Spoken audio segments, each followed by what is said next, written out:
Welcome back to your channel NCERT Tripitaka. इस पे हम स्टार्ट लिए हैं एनसीईआरटी का सीरीज 6 से 12 तक हम खत्म कराने का सोचे हैं। एसएसटी 6 से 12 तक और साइंस जो है वो 6 से 10 तक। तो हम शुरू करते हैं। पार्ट 1 हम डाल दिए हैं। What, where, when and how का जो ये था chapter 1 class 6 NCERT history part 1 डाल दिए हैं। इससे पहले ना हम रीडिंग मोड में पढ़ाते थे, तो वो वाला आप लोग मत देखिएगा। जो फेस के साथ हम पढ़ाए हैं ना, मतलब उसको देखिएगा तो ज्यादा अच्छे से समझ में आएगा। तो इसमें जो पिछला वीडियो था उसमें हम 2 टॉपिक पढ़ाए थे कि what can we know about the past and where did people live, है ना। तो ये सब हम बता दिए थे। अब बात करना है ग्रोथ ऑफ ट्रेड। देखिए, ग्रोथ ऑफ ट्रेड से पहले हम लोगों को क्या समझना है, इसको समझते हैं। देखिए, सबसे पहले क्या हुआ कि ट्रेड कहाँ होगा, यानी व्यापार कहाँ होगा। ये बहुत इंपॉर्टेंट बात है। व्यापार कहाँ होगा, तो व्यापार वहीं होगा जहाँ अर्बन एरिया हो। अर्बन माने शहर, शहरी इलाका जहाँ पे भी विकसित होगा वहाँ पे व्यापार अपने आप बढ़ना शुरू कर जाएगा। ट्रेड, वहाँ पे ट्रेड फैसिलिटीज बढ़ने लगेंगे, मर्चेंट्स आने लगेंगे। मर्चेंट्स कौन होते हैं बाबू, तो देखिए, एक होता है बिजनेसमैन, ठीक है, एक जगह अपना पूरा व्यवस्था लगाया, एस्टेब्लिश किया और वहाँ पे वो बिजनेस कर रहा है। और एक होता है जो घूम घूम के व्यापार करते हैं, उन्हें मर्चेंट कहते हैं, है ना। तो वही मर्चेंट कैरावैन नाम सुने होंगे आप लोग। कैरावैन मतलब होता है मर्चेंट, यानी व्यापारियों का काफिला। Caravan Karwaan, group of merchants, मतलब अगर कोई आदमी घूम घूम के व्यापार कर रहा है, अब वो अकेले जाएगा तो उस पे जानवर का भी अटैक हो सकता है, इंसान यानी डकैत वगैरह का भी अटैक हो सकता है। तो पहले के जमाने में वैसे व्यापारी जो घूम घूम करके व्यापार करते थे ना, तो वो लोग अपने साथ कई सारे लोगों को, मतलब ग्रुप में चलते थे। जैसे मान के चलिए कि कोई ऐसा व्यापारी है जो ऑर्नामेंट्स बेचता है या प्रीशियस स्टोन्स का, कीमती पत्थरों का सामान बेचता है बना बना करके, तो वो अपने जैसा कई लोगों को इकट्ठा कर लेगा और साथ में लेकर के घूम घूम के वे सारे बेचेंगे। तो मर्चेंट का कैरावैन, ग्रुप ऑफ मर्चेंट को हम लोग क्या कहते हैं, कैरावैन कहते हैं, ठीक है, काफिला हिंदी में कहते हैं। तो समझ में आ रहा होगा। तो जहाँ पे भी शहर का विकास होगा ना, वहीं पर व्यापार का विकास होगा। तो ट्रेड का विकास कहाँ होगा, ट्रेड का विकास वहीं होगा जहाँ पे अर्बनाइजेशन आएगा। अर्बनाइजेशन यानी नगरीकरण आएगा, ठीक है, नगरीकरण आएगा। आगे समझते हैं। तो देखिए, एनसीईआरटी के अकॉर्डिंग ही हम लोग चल रहे हैं। आज से 4700 साल पहले की बात है। आज से कितने 100 साल पहले की बात है, 4700 साल पहले की बात है। तो 2000 को हम लोग, 2000 के बाद का जो भी एज है उसे हम लोग प्रेजेंट एज मानते हैं, 2000 का, ठीक है, और उसके पहले का सब हटा दीजिए। तो आज से 4700 साल पहले, यानी लगभग 2700 ईसा पूर्व में, यानी 2700 बीसी, 2500 बीसी, जब भी आप मान लीजिए, अप्रोक्सीमेटली लेकर के चलते हैं, ठीक है। तो क्या हुआ था कि जो सिंधु है, ठीक है, जो सिंधु नदी है, यानी इंडस जो रिवर है वो, और उसकी ट्रिब्यूटरीज यानी उसकी शाखाएं, शाखाएं क्या होती है, तो छोटी नदियां जब जा करके किसी बड़ी नदी में गिर जाती हैं, तो हम उन छोटी नदियों को बड़ी नदी का शाखा कहते हैं, ठीक है। तो ये चीज है। तो इंडस और उसकी शाखाएं, इंडस और उसकी ट्रिब्यूटरी का जो इलाका है ना, वो सारा डेवलप करने लगा। कितने 100 साल पहले, 4700 साल पहले, ठीक है। आज से 4700 ईयर्स अगो, आज से 4700 साल पहले इंडस यानी सिंधु और उसकी ट्रिब्यूटरीज यानी शाखा, उसके पास का जितना भी क्षेत्र था वो सब डेवलप करने लगा। और डेवलपमेंट का रिजल्ट, एंड रिजल्ट क्या होगा, अर्बनाइजेशन आ गया, नगरीकरण हो गया। नगरीकरण के बाद क्या होगा बाबू, तो व्यापार बढ़ेगा, व्यापार बढ़ेगा। अब यहाँ पे एक बात आप लोगों के भी मन में आया होगा, अगर नहीं आया है तो आप लोग को सोचना चाहिए कि इंडस के ट्रिब्यूटरी कौन कौन से हैं, है ना। तो इंडस के ट्रिब्यूटरी के बारे में थोड़ा चर्चा करेंगे। तो देखिए, एक तो सबसे ऊपर वाला है झेलम, इसके अलावा फिर चेनाब, फिर रावी, बियस या ब्यास और सतलज, ठीक है। तो झेलम, चेनाब, रावी, ब्यास और सतलज, ये 5 तो ऐसे ही हैं इंडस की ट्रिब्यूटरी। इसके अलावा इंडस के ऊपर से और भी आती हैं। जैसे आप लोग अगर आगे चल के पढ़ेंगे, जो लोग थोड़ा और अच्छा किसी यूपीएससी वगैरह का या यूपीएससी लेवल का तैयारी करेंगे, तो इंडस के और ट्रिब्यूटरीज के बारे में भी आप लोग जानेंगे।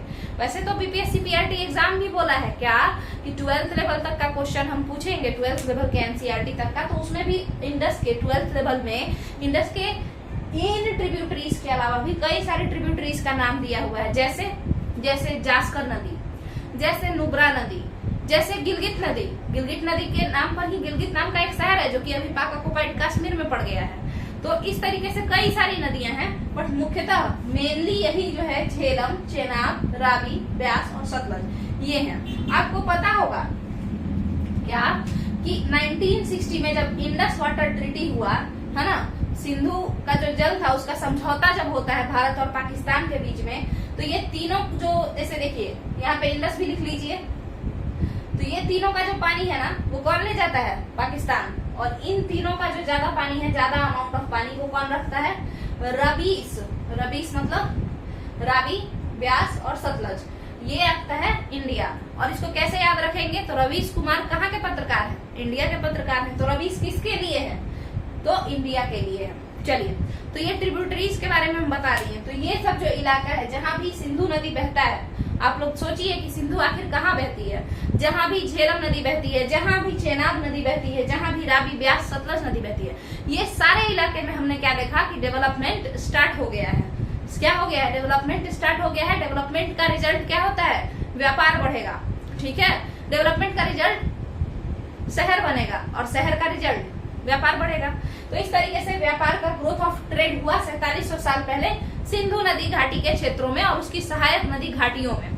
ठीक है, यानी इंडस एंड इट्स ट्रिब्यूटरी में व्यापार बढ़ना शुरू हो गया। अब यहाँ पे एक टर्म दिया हुआ है 2500। ये क्या है इसको समझते हैं। 2500 ईयर्स अगो, 2500 ईयर्स अगो, आज से 2500 साल पहले, आज से 2500 साल पहले भी नगरीकरण हुआ। आपको पता होगा कि वैदिक सभ्यता 2500 साल पहले नहीं आया था। वैदिक सभ्यता का जो लेटर फेज है, लेटर वैदिक पीरियड या उत्तर वैदिक काल में ही नगरीकरण का विकास हुआ है। क्योंकि ऋग्वैदिक काल के समय, अर्ली वैदिक पीरियड के समय, स्टार्टिंग वाला जो वैदिक पीरियड था उसमें क्या था बाबू? उसमें तो अर्बन सिविलाइजेशन था नहीं, नगरीय सभ्यता तो था ही नहीं। वैदिक सभ्यता, वैदिक सभ्यता कैसा सभ्यता था? वो एक ग्रामीण सभ्यता था, रूरल सिविलाइजेशन था। ठीक है, तो डेवलपमेंट कब होता है इसको समझते हैं। तो डेवलपमेंट को हम लोग थोड़ा सा देखेंगे। एक मिनट, इसको मिटा ले, सॉरी। देखिए, डेवलपमेंट के बारे में अगर हम बताएं कि यहाँ पे आज से 2500 साल पहले, आज से 2500 साल पहले गंगा, गंगा और उसकी ट्रिब्यूटरीज, गंगा की ट्रिब्यूटरी कौन कौन है? अगर हम इसका बात करें कि गंगा की ट्रिब्यूटरी कौन कौन है, तो क्या आप लोग बता सकते हैं? क्या आसानी से बता सकते हैं? गंगा है, मतलब गंगा तो है ही, गंगा तो मेन रिवर है, मेन स्ट्रीम रिवर। उसके अलावा उनसे मिलने वाली छोटी छोटी नदियां कौन कौन सी हैं? तो गंडक है, कोसी है, सोन है ना, और भी कई सारे हैं, राम गंगा, ऐसे ऐसे करके कई सारे हैं। जब हम लोग ज्योग्राफी को पढ़ेंगे ना, तो उसमें हम और अच्छे से समझने का कोशिश करेंगे कि क्या क्या है। और इसी चैनल पे हम बिहार से रिलेटेड जो स्पेशल करंट अफेयर होता है, बिहार और यूपी वगैरह से, करंट अफेयर नहीं, बिहार जीके, यूपी का जीके, ये सब भी हम कंप्लीट कराने का कोशिश करेंगे। आगे समझते हैं। तो यहाँ पे हमने क्या कहा कि जो गंगा है, तो गंगा और उसकी ट्रिब्यूटरी, गंगा और उसकी ट्रिब्यूटरी का जो रीजन है, गंगा नदी कहाँ बहती है? उत्तराखंड से लेकर के पश्चिम बंगाल में जाकर के गिर जाती है ना।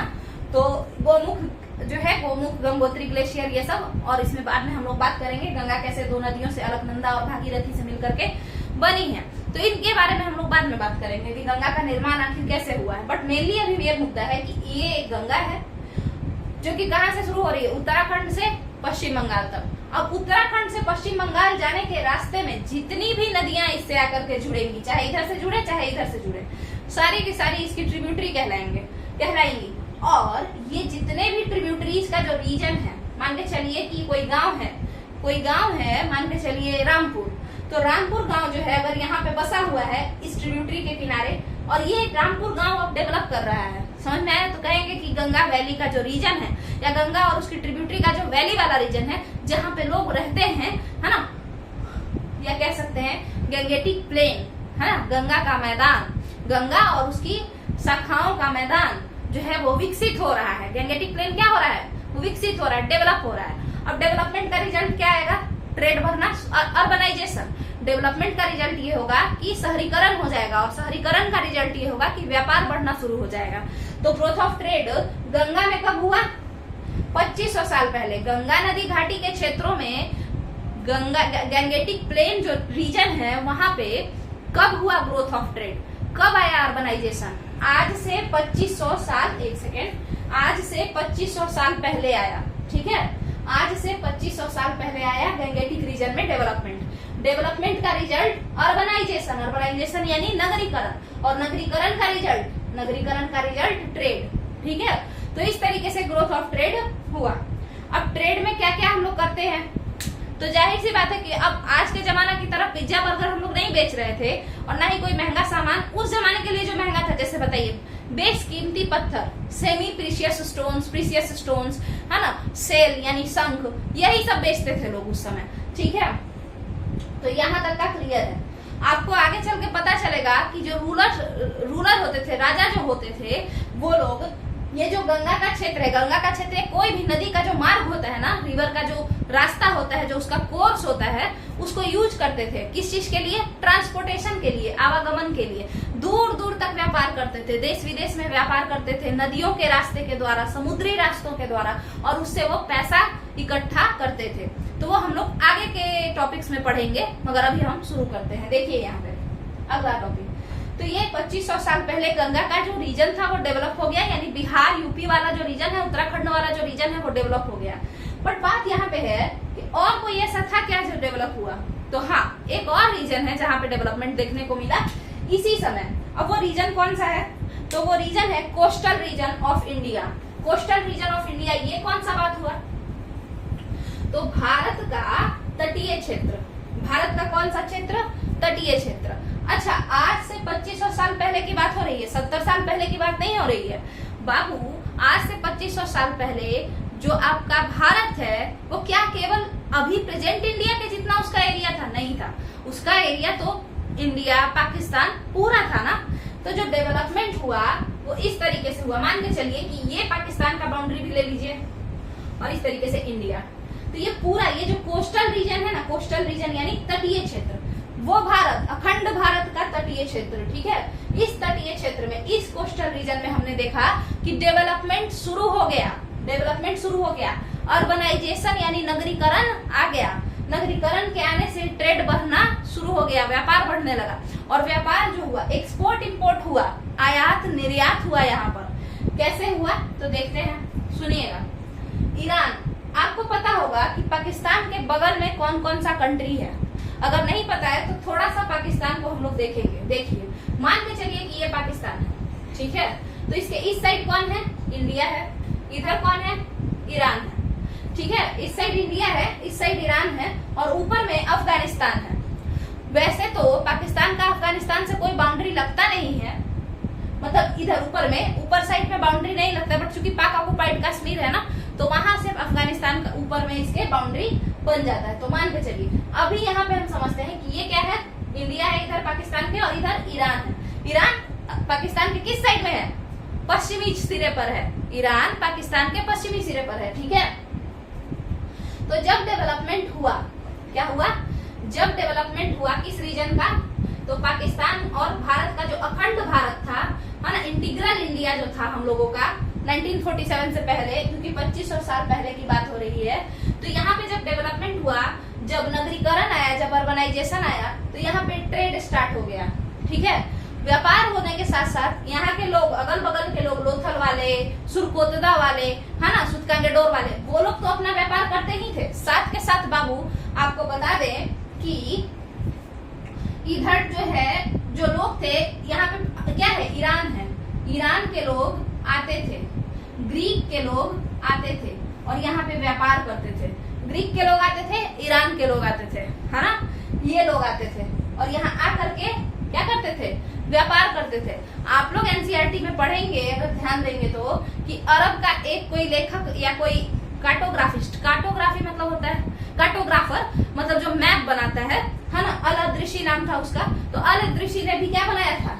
तटीय क्षेत्रों का मैप बनाया था। वैसे ही एक फ्रेंच कार्टोग्राफर था, उनको उसका नाम नहीं याद है ना, मतलब यूरोपियन कार्टोग्राफर था, यूरोप का निवासी था, वो भी भारत के तटीय क्षेत्र का मैप बनाया था। इसका मतलब है कि वो लोग भारत के तटीय इलाके में, coastal region of undivided India के साइड आते रहते थे। तो किस लिए आते होंगे? मुंह दिखाने तो यहाँ आते नहीं होंगे, व्यापार करने आते थे, ट्रेड करने आते थे, एक्सपोर्ट और इम्पोर्ट के लिए आते थे। ठीक है, अब देखिए, तो हमने कहा कि ग्रोथ ऑफ ट्रेड हुआ 2500 साल पहले कोस्टल रीजन में। ये रीजन इंडिया का, ये रीजन, ये क्या है? पाकिस्तान वाला एरिया है। ठीक है ना, ग्वादरकोट, कराची, ये सब इधर पे पड़ेगा। ठीक है, बलूचिस्तान। तो मकरान कोस्ट ये सब इधर पे पड़ेगा। अगर हम आपसे बात कर लेते हैं तो ये वाला रीजन में कौन कौन आने लगा, ईरान से लोग आने लगे, ग्रीक से लोग आने लगे, अरब से लोग आने लगे, ठीक है। तो सबसे पहले कौन आएगा, नजदीक का इंसान आएगा। अब मान के चलिए कि आपके घर के पास में अगर कोई एक दुकान, बड़ा ही सुंदर सा मॉल खुल जाता है, तो सबसे पहले वहां घूमने कौन जाएगा, खुद आप लोग ही जाएंगे, मतलब अगल बगल के ही लोग जाएंगे। उसके बाद वो धीरे धीरे फेमस होगा तो उसके और नजदीक वाला जो लोग है, इस घर के बगल वाले घर का लोग जाएगा, है ना। तो उस तरीके से कर करके पहले तो ईरान के लोग आए, उसके बाद फिर बाकी लोग आना शुरू कर दिए, है ना।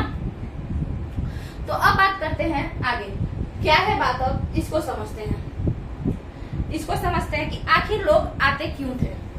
आपको बता दें, इसको अभी हम छोड़ करके यहाँ आते हैं, क्या कि एक चीज यहाँ पे है, नेम ऑफ द लैंड, इसको समझना है। नेम ऑफ द लैंड, आपको पता है नेम ऑफ द लैंड इसी के वजह से पड़ा है। नेम जो हमारे भारत का नाम, भारत, इंडिया वगैरह जो भी पड़ा है, ये किसके वजह से पड़ा है, तो इसका रिलेशन है इस ईरान वगैरह के आने से। जरा ध्यान से समझ लेते हैं, इसके बाद बाकी टॉपिक्स को भी हम लोग देखेंगे, सुनिएगा ध्यान से।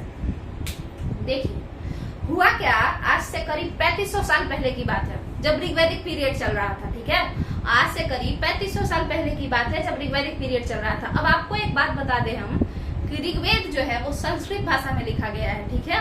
तो ऋग्वैदिक पीरियड के जमाने में, आज से करीब 3500 साल पहले, यहाँ पे, कहाँ पे, ऊपर में ये जो इंडिया का जो इलाका है, एक सेकेंड, ये जो इंडिया का इलाका है ना, तो इस रीजन में, north western part of India में, नॉर्थ वेस्टर्न यानी पश्चिमोत्तर प्रांत, है ना, उसमें पेशावर भी आएगा, उसमें तक्षशिला भी आएगा, क्योंकि उस समय डिवाइडेड इंडिया नहीं था, पाकिस्तान नहीं बना था।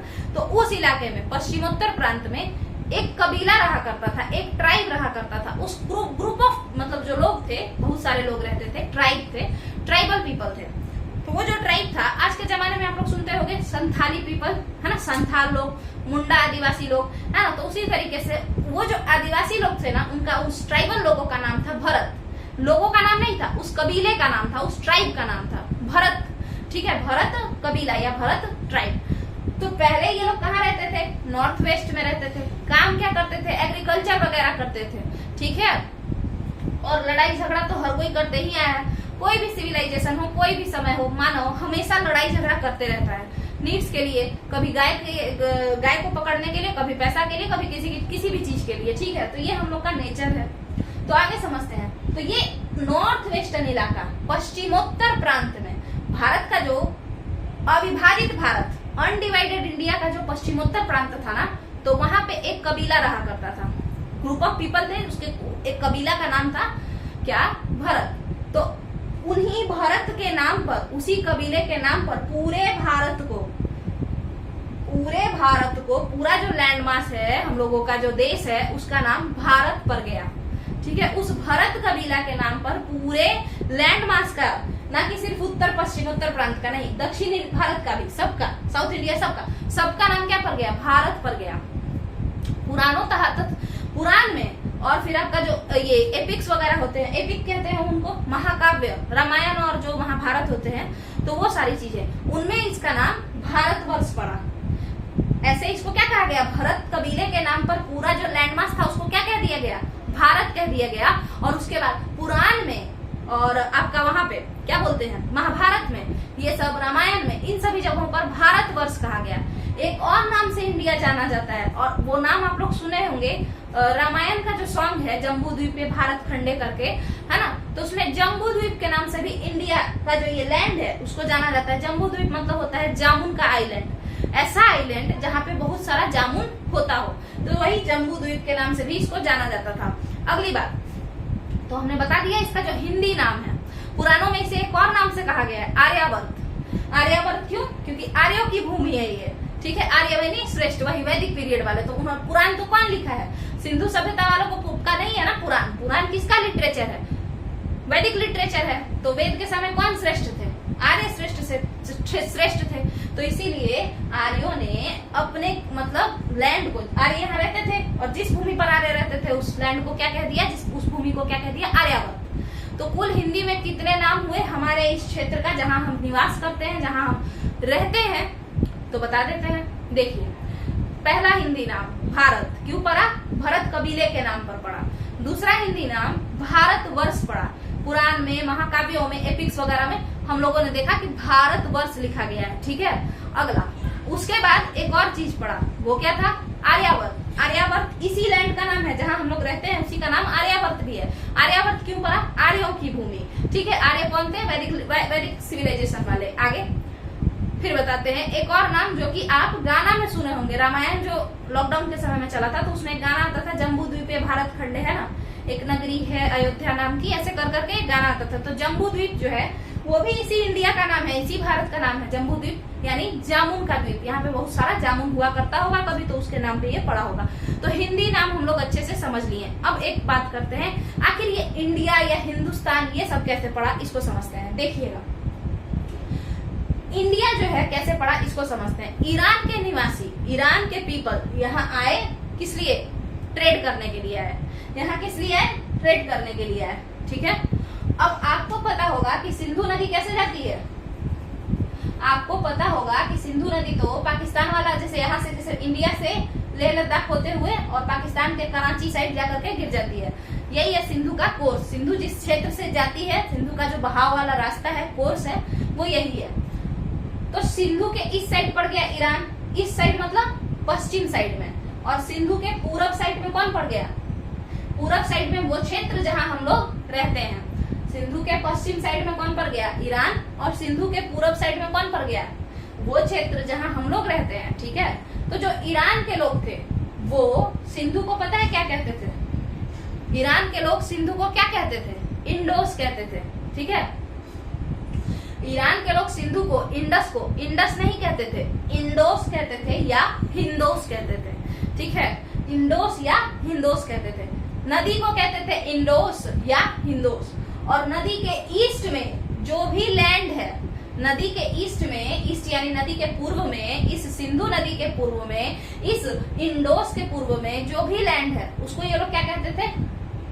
उसको ये लोग क्या कहते थे? इंडिया कहते थे। ठीक है, इंडोस के ईस्ट में जो भी लैंड है उसको हम लोग इंडिया कहते थे, ये ईरान वाले कहते थे। तो इस तरीके से इस भूमि का नाम इंडिया पड़ गया। ठीक है, इस भूमि का नाम क्या पड़ गया? इंडिया पड़ गया। सेम कहानी है ग्रीक वालों के लिए भी।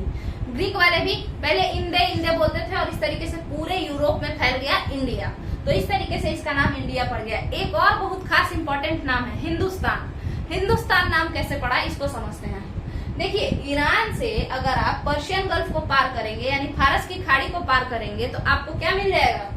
सऊदी अरब। आपको क्या मिल जाएगा बाबू? सऊदी अरब, अरब पेनिनसुला, अरब प्रायद्वीप।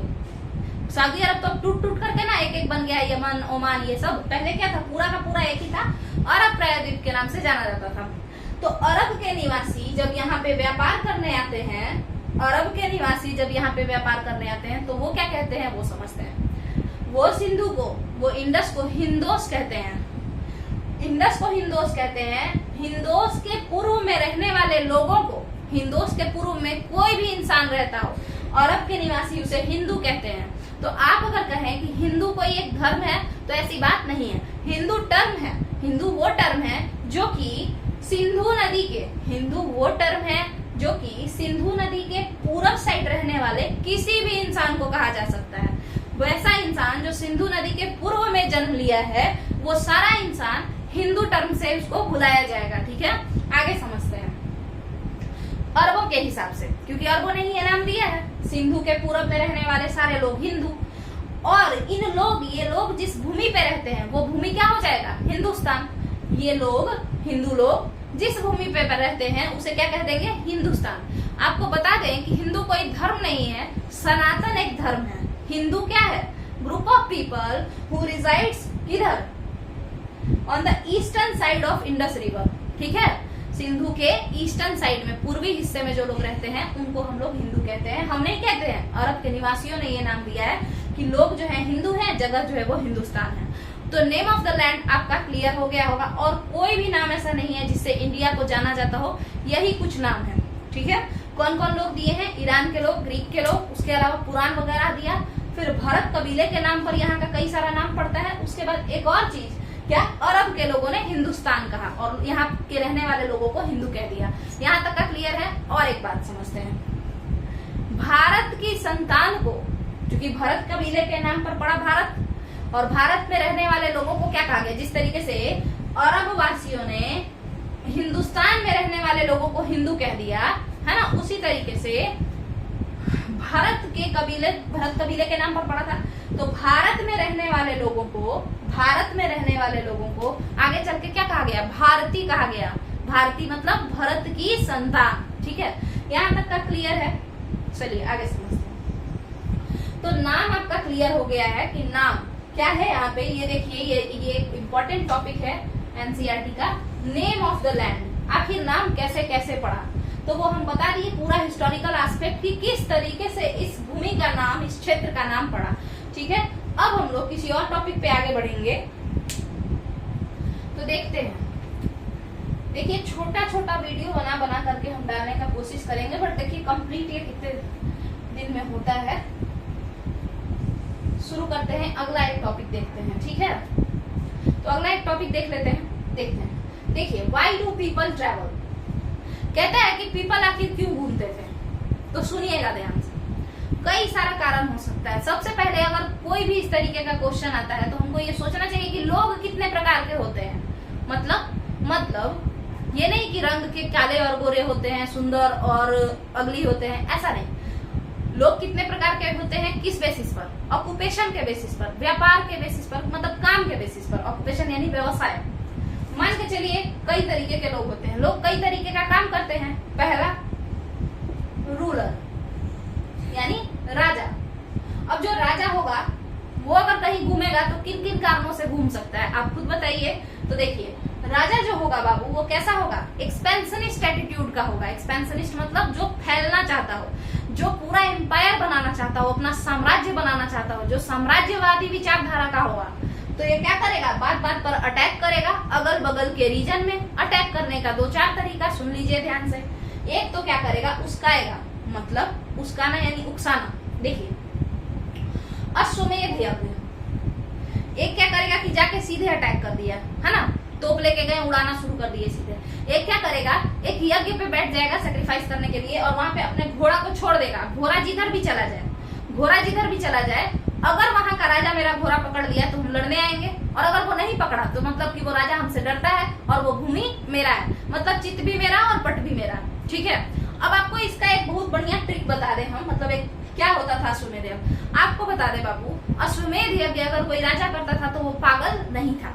वो लोग, देखिए मान के चलिए कि हम राजा हुए, ठीक है, और हमको अश्वमेध यज्ञ करना। अब यहाँ पे बहुत ही एक पावरफुल रूलर, ठीक है, बहुत ही शक्तिशाली सम्राट है इस साइड में, और इस साइड में एक वीक रूलर है।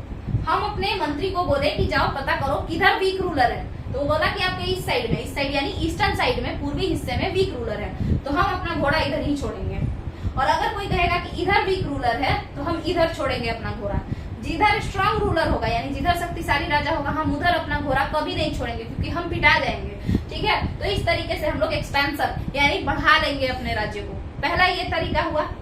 दूसरा तरीका क्या हुआ, तो दूसरा ये कि सीधे जा करके अटैक कर दिए, है ना, जैसे चंद्रगुप्त मौर्य धनानंद पे किए, है ना, तो इस तरीके से एक ये हो गया।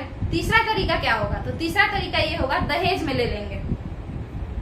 तीसरा कैसे एक्सपेंशन करेंगे, दहेज में ले लेंगे। कैसे, देखिए ऐसा हुआ है, हम खुद से नहीं बोल रहे हैं, बिंबिसार किया था ऐसा। बिंबिसार, मगध सम्राट बिंबिसार जो था, मगध एम्पायर जो हर्यंका डायनेस्टी का था, हर्यक वंश का था ये बिंबिसार, वो 3-4 शादी कर लिया था।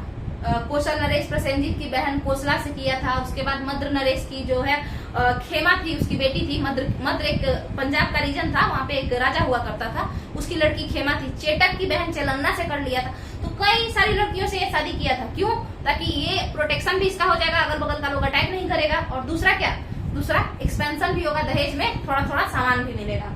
ठीक है, तो क्या क्या किस तरीके से हम ले सकते हैं, हड़प सकते हैं, as a ruler, as a raja. एक तो हम क्या करेंगे, अश्वमेध यज्ञ यानी उकसाएंगे कि अगर तुम पकड़े तो पीटेंगे, नहीं पकड़े तो मेरा ही है। दूसरा क्या करेंगे, दहेज ले लेंगे, डाउरी के तौर पर शादी करके, है ना, मैरिटल अलायंस बना करके। और एक और क्या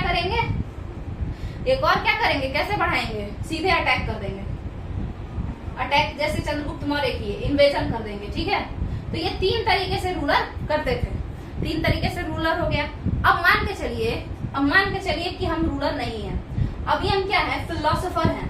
फिलोसोफर मतलब क्या होता है इसको समझ लेते हैं। मेरे हिसाब से आप लोगों को नोट्स भी बनाना चाहिए। देखिए फिलोसोफर क्या होता है, कोई भी भाषण देने जो घूम घूम के भाषण देते रहते हैं, महान संत वगैरह टाइप के, तो वो लोग भी क्या करते हैं, वैसे पीपल भी ट्रेवल करते हैं लोगों को ज्ञान देने के लिए, लोगों को अवगत कराने के लिए, धर्म प्रचार के लिए, कई कारणों से। तो फिलोसोफर इस कारण से घूमेंगे। तीसरा अगर हम बात करते हैं मर्चेंट्स या ट्रेडर्स की बात करते हैं, तो ट्रेडर्स या मर्चेंट्स जो होते हैं, आपको पता होगा रतन टाटा जो हैं, तो उनका भी दोराबजी टाटा, ये सब जमशेदजी टाटा, बहुत पुराना बात है ना, जब स्टार्टिंग में ये लोग थे।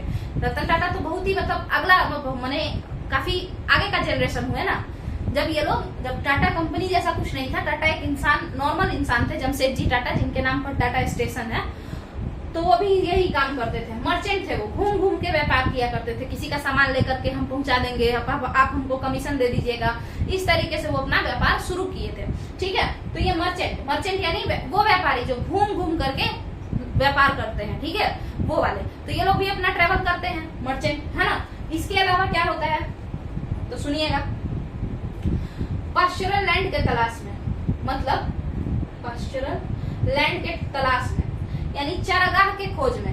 पेस्टोरल लैंड, ये गलत है, पेस्टोरल लैंड होगा यहाँ पे, पेस्टोरल लैंड यानी चारागाह के तलाश में। अगर कोई व्यक्ति है जो कि क्या किए हुए पशुपालक है, हर्डर है, तो वो चारागाह के तलाश में इधर उधर घूमेगा। मान के चलिए कभी ऐसा कंडीशन आ गया कि सूखा पड़ गया, तो वो इंसान वहां से चला जाएगा ताकि उसका जो जीव है, जो वो पाले हुए, जो उसका लाइव स्टॉक है, जो मवेशी है, वो सब बच जाए। ठीक है, तो ये हो गया एक और क्या हो सकता है आप खुद बताइए।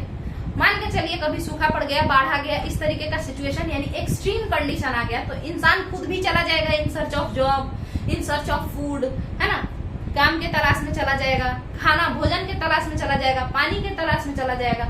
आपको बताइए कि ऐसा कौन था जो कि डिजास्टर आने के वजह से, डिजास्टर मतलब भूकंप, तूफान, ये सबको डिजास्टर कहते हैं, कोई आपदा के वजह से, ठीक है, आपदा। तो आपदा के वजह से कौन था जो कि चला गया था मगध को छोड़ करके? भद्रबाहु थे या नहीं थे? श्वेतांबर, दिगंबर, जैन समुदाय के लोग जो थे, ठीक है, तो वो हम लोग जैनिज्म में फिर उसके बारे में पढ़ेंगे। तो डिजास्टर आने पर भी लोग चले जाते थे अपने इलाके को छोड़ करके। तो ये कई सारे कारण हैं, और भी कारण हो सकते हैं, है ना। तो आप कैसे पता करेंगे कि आखिर क्या क्या कारण हो सकता है? तो बाबू आपको सिर्फ इतना करना है कि ऑक्यूपेशन को डिसाइड कीजिए, काम क्या करता है, और काम के आधार पर आप बांटिए कि आखिर ये क्यों घूमने जाता होगा। अगर हम खुद रूलर होते तो हम क्यों घूमने जाते। इसके अलावा उसी तरीके से अगर हम और भी बात करना है इसमें, तो ट्रेवलर, है ना, ट्रेवलर कैसे होते हैं? जैसे फाहियान, हुएनसांग, ये सब क्यों आए थे? बस घूमने के लिए आए थे, एडवेंचर करने के लिए आए थे। आपका इब्न बतूता जो कि मोरक्को से उतना दूर से चल करके यहाँ आया था, 1320 के समय में शायद आया था, मोहम्मद बिन तुगलक के समय में, ठीक है। तो ये लोग किस लिए आए थे? बस ऐसे ही लोगों को जानने के लिए, अलग अलग देश दुनिया घूमने के लिए, एडवेंचर के लिए। तो ऐसे भी लोग हुए जो ट्रेवलर थे, ठीक है। इसके अलावा कुछ लोग ऐसे हुए जो राजदूत के तौर पे आए, स्पाई के तौर पर, एम्बेसडर के तौर पर, जैसे मेगास्थनीज, है ना। कई सारे ऐसे हुए जो यहीं आकर के रह भी गए, मेगास्थनीज भी कई सालों तक यहाँ पे रहे, ठीक है। तो इस तरीके से कई सारे कारणों से लोग ट्रेवल करते हैं। तो ये हो गया कि व्हाई डू पीपल ट्रेवल। इसके अलावा अब आएगा जो अगला टॉपिक है आप लोगों का, उसको भी हम लोग समझेंगे। एक मिनट हम टाइम देख लेते हैं, अगर ज्यादा लंबा वीडियो बन जाएगा ना तो फिर अपलोड करने में भी दिक्कत होगा। एक मिनट टाइम देखो तो थोड़ा बाबू। तो अब जो है ये हो गया व्हाई डू पीपल ट्रेवल हो गया, है ना। और क्या हुआ है? 34 मिनट। अच्छा, तो एक टॉपिक और हम लोग अगर देख लें, इंडियन सब कंटिनेंट के बाद बाकी जो बचा है हम लोग अगले वीडियो में, नेक्स्ट वीडियो में करेंगे। देखिए इंडियन सब कंटिनेंट, देखिए कई लोग भारतीय उपमहाद्वीप को भारत समझ लेते हैं, ऐसी बात नहीं है। जरा ध्यान से समझते हैं कि आखिर सब कंटिनेंट क्या होता है। सब कंटिनेंट क्या होता है इसको हम लोग देखेंगे। देखिए कंटिनेंट का मतलब क्या होता है? कंटिनेंट का मतलब होता है वह भूमि, जलीय भाग नहीं, भूमि, लैंड मास, वह लैंड मास जो कि चारों ओर से पानी से घिरा हुआ हो और बहुत बड़ा एरिया हो। ये नहीं कि छोटू सा एरिया है, उसको तो आइलैंड कहते हैं। एक बहुत बड़ा लैंड मास अगर चारों ओर से पानी से घिरा रहता है तो हम उसे क्या कह देते हैं? हम उसे कह देते हैं कि वो कंटिनेंट है। ठीक है, अब देखिए सब कंटिनेंट मतलब क्या होता है, तो वैसा इलाका जो कंटिनेंट के जितना बड़ा हो, वैसा इलाका जो कंटिनेंट के जितना बड़ा हो मगर कंटिनेंट नहीं हो। जैसे एग्जांपल के तौर पर समझिए अगर कोई काला होता है तो हम लोग कभी कभार सुनते हैं ना कि कोई कह रहा है कि वो भैंस जैसा काला है। इसका ये मतलब नहीं है कि सही में वो भैंस है, नहीं, भैंस जैसा काला है। उसी तरीके से वह इलाका जो कंटिनेंट के जितना बड़ा हो, ऐसा नहीं है कि वो कंटिनेंट है, ऐसा नहीं है कि वो महाद्वीप है, वो कंटिनेंट के जितना बड़ा है। और जिस तरीके से कंटिनेंट कई सारी चीजों के वजह से अलग हो जाता है, मतलब कई सारे नेचुरल फ्रंटियर के वजह से दो कंटिनेंट, जैसे मान के चलिए एशिया है, अमेरिका है, तो ये नेचुरल फ्रंटियर जैसे आर्कटिक, अटलांटिक ओशन, ये सब के वजह से अलग हो गया है ना एक दूसरे से, तो प्राकृतिक सीमाओं के वजह से अलग हो जाता है ना। और कल्चर के वजह से, जैसे अमेरिकन कल्चर और एशियन कल्चर, दोनों में अंतर आपको साफ साफ दिखाई देगा। ठीक है, तो इन कारणों से जो अलग हो जाता है ना कंटिनेंट, वैसे ही सब कंटिनेंट भी प्राकृतिक सीमाओं के वजह से और कल्चर के वजह से एक कंटिनेंट से अलग हो जाता है। जैसे समझिएगा ध्यान से, अगर आपको ये नहीं पता चला है ना तो दोबारा ये 2-3 बार इसी चीज को सुनिएगा, समझ में आएगा। देखिए एक तो हमने बताया कि सब कंटिनेंट क्या होता है, तो बड़ा एरिया, बहुत बड़ा एरिया, और वो कैसा होगा, जो कि प्राकृतिक सीमा से अलग होगा, किसी कंटिनेंट का ही भाग है वो। जैसे इंडियन सब कंटिनेंट, महाद्वीप किसका, इंडियन सब कंटिनेंट, इंडियन भारतीय उपमहाद्वीप किसका हिस्सा है, एशिया महाद्वीप का हिस्सा है। इंडियन सब कंटिनेंट एशियन कंटिनेंट का ही हिस्सा है, एशिया का हिस्सा है, मगर फिर भी इसका नाम सब कंटिनेंट क्यों पड़ा है, तो सुनिएगा, हिस्सा तो वो एशिया का ही है, मगर एशिया से प्राकृतिक सीमाओं से अलग हो जाता है। एक एशिया का बहुत बड़ा हिस्सा उससे प्राकृतिक सीमाओं से अलग हो जाता है। ठीक है, और उसका कल्चर भी बाकी एशिया के बाकी देशों से मैच नहीं करता है, इसीलिए इसका नाम हम लोग अलग से रख देते हैं। तो समझते हैं मेनली कल्चर से ज्यादा ये होता है कि प्राकृतिक सीमाएं उसको अलग करती हूँ, कंटिनेंट से अलग करती हूँ। तो समझते हैं कौन कौन होगा, एक तो इंडिया होगा, इसके अलावा पाकिस्तान बगल वाला, और इधर बांग्लादेश, ये 3 लोग हो गए, इंडिया, पाकिस्तान, बांग्लादेश। इसके अलावा नेपाल जो कि इंडिया के पास मतलब सर पे है, और भूटान, और यहाँ पे श्रीलंका को भी हम लोग ले ही लेते हैं।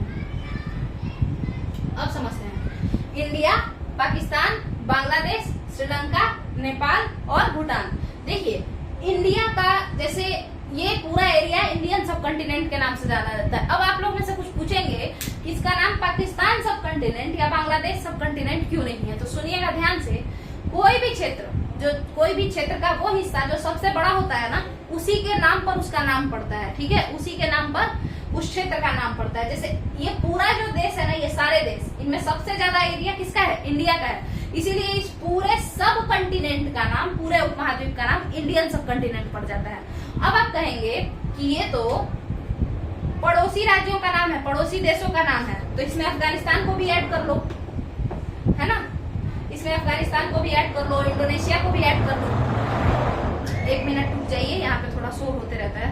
देखिए तो आप क्या कहेंगे कि अफगानिस्तान को भी ऐड कर लो, इंडोनेशिया को भी ऐड कर लो, क्योंकि आप क्या कर रही हैं, आप तो यहाँ पे पड़ोसी राज्यों, पड़ोसी देशों के बारे में बता रही है, नेबरिंग कंट्रीज के बारे में, तो ऐसी बात नहीं है। देखिए हमने कहा कि वो जो भी एरिया होगा नेचुरल बाउंड्री से, प्राकृतिक द्वारा बनाए गए बाउंड्री से, प्रकृति के द्वारा बनाए गए बाउंड्री से एशिया के बाकी हिस्सों से अलग हो जाएगा। तो देखिएगा किस तरीके से, यहाँ पे देखिए पाकिस्तान और अफगानिस्तान के बीच में कौन सा रेंज है, रेंज यानी कई सारे पर्वतों की श्रृंखला, ठीक है, हिंदू कुश रेंज। तो देखिए ये एक बाउंड्री बन गया यहाँ पे, हिंदू कुश रेंज क्या है, प्राकृतिक बाउंड्री है, नेचुरल फ्रंटियर है। इसके इस साइड का जो होगा वो इंडियन सब कंटिनेंट में नहीं आएगा, मगर इसके इस साइड का सारा इंडियन सब कंटिनेंट में आएगा। तो अफगानिस्तान और पाकिस्तान के बीच में ये है, तो अफगानिस्तान इंडियन सब कंटिनेंट से बाहर चला गया, ये है अफगानिस्तान, ये इंडियन सब कंटिनेंट से बाहर चला गया। अब समझते हैं कि नेपाल और भूटान कैसे। तो देखिए यहाँ पे हिमालय, मतलब यहीं पे हिमालय, ऐसे कर दीजिए, नेपाल और भूटान हिमालय के गोद में ही तो है, और अगर हम हिमालय को पार करके चले जाएं तो चाइना आ जाएगा, हिमालय को अगर हम पार करके चले जाएं तो चाइना आ जाएगा। क्या हम ऐसा कह सकते हैं, क्या हम ऐसा कह सकते हैं कि नेपाल और इंडिया हिमालय जैसे प्राकृतिक बॉर्डर का, हिमालय जैसे नेचुरल बॉर्डर का जो है नेपाल और भूटान हिमालय जैसे नेचुरल बॉर्डर के इस साइड है, इंडिया के साइड है, और हिमालय जैसे नेचुरल बॉर्डर के उस साइड चाइना है। तो हम तो यही कह रहे हैं कि जो प्राकृतिक बॉर्डर से अलग हो जाएगा वो लैंडमास क्या कहलाएगा, इंडियन सब कंटिनेंट में गिना जाएगा। अब बात करते हैं ये बांग्लादेश, और यहीं पे आपका अरुणाचल प्रदेश से सटा हुआ है म्यांमार। तो आप लोग कहोगे कि क्यों ना हम लोग इंडियन सब कंटिनेंट में म्यांमार को भी ले लें, है ना। तो सुनिएगा, यहाँ पे म्यांमार का अगर हम बात करें तो यहीं पे म्यांमार और अरुणाचल प्रदेश के बीच में आप लोग को बहुत सारा माउंटेन मिलेगा। एक तो अराकन योमा माउंटेन तो है ही, अराकन योमा माउंटेन तो है ही, उसके अलावा आप सुने होंगे पटकाई बूम, है ना, ऐसा ऐसा कर करके बराई रेंजेस, पटकाई बूम, तो ये सब भी यहाँ पे कई सारे माउंटेन्स हैं। पूर्वांचल जो है माउंटेन हिमालय का ही ये सब है हिस्सा, तो वो है। तो इस वजह से ये म्यांमार अलग हो जाता है नेचुरल बाउंड्री से। किससे? इधर देखिए बांग्लादेश और इंडिया का लैंड मास सेम है। अब चाहे तो लैंड बॉर्डर एग्रीमेंट हुआ था ना, मतलब पैर जो है लैंड बॉर्डर, मतलब कि जो बांग्लादेश का हिस्सा है पहले अलग नहीं था, तो हम लोग आसानी से क्रॉस कर जाते थे, कोई पहाड़ पार करके नहीं जाना पड़ता था। बट यहाँ पे अगर आपको म्यांमार जाना है तो आपको पहाड़ क्रॉस करके जाना पड़ेगा।